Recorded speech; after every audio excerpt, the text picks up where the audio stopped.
Let's take a live look right now at the skate ribbon tonight out in downtown Spokane. Looks lovely there. Well, the New America Skate Ribbon is back open from 11 to 6, 7 days a week. Definitely some good news there. And good evening to you. Thanks for being here. I'm Regina on. Tim is off. Record lows are in the forecast for tonight. So if you are planning on heading out to the skate park, I don't know if you would this late, you might want to bundle up. So Michelle, how cold is it going to be tonight into the morning?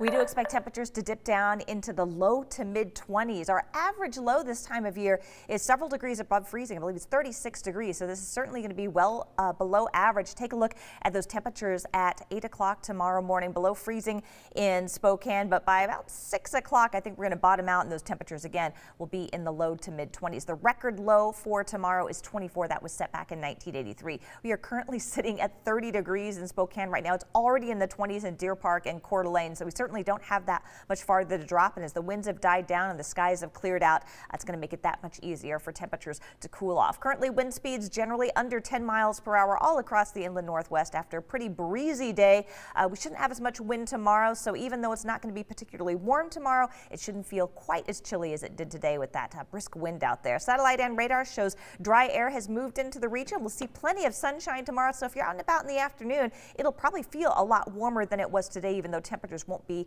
that much higher. 50 degrees for the high tomorrow after bottoming out around 24.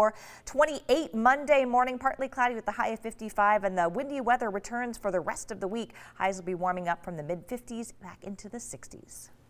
That sounds nice, Michelle. Thank you. With the weather starting to get a lot nicer, despite today, a lot of people are looking forward to pool season, and Spokane city leaders even if the county moves back a phase, the pools will still be reopening this summer. Even under phase 2, 50 people would be allowed in aquatic centers, and staying in phase 3 would be even better, especially for our local pools.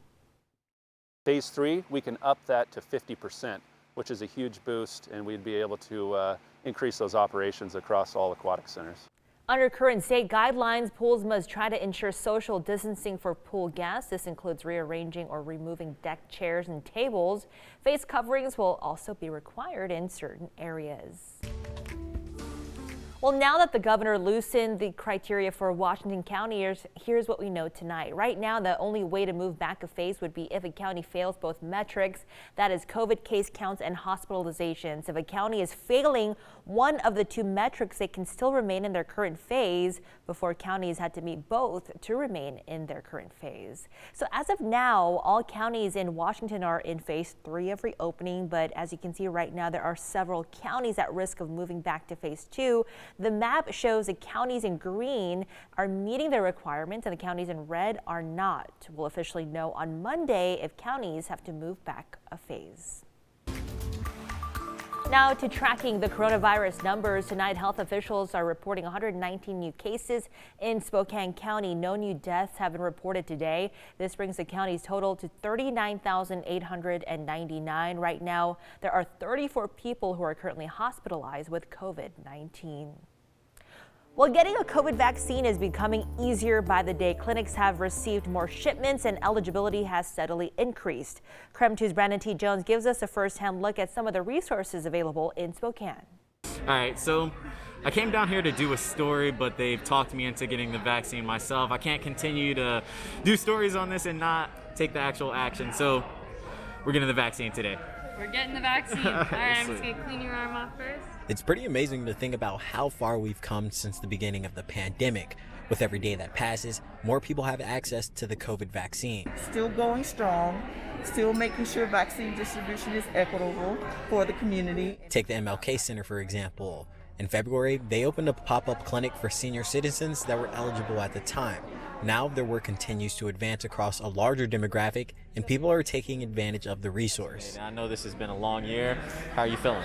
Feeling pretty good. I'm excited that I'm finally going to be protected at work and not feel scared that I might contract the virus. Now I can, finally breathe to know that I'm vaccinated. Beginning on April 15th, everyone aged 16 and older will be vaccine eligible in the state of Washington. Earlier in the week, President Biden announced that 90% of the country's population will be eligible by April 19th.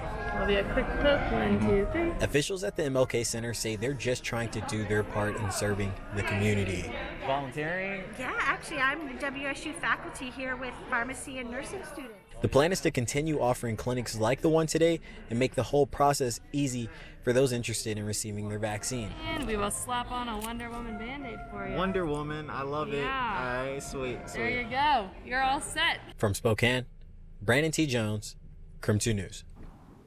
Well, in a surprising move, the governor of Idaho now banning the use of vaccine passports. In an exclusive interview, he explains why the use of them would be unconstitutional.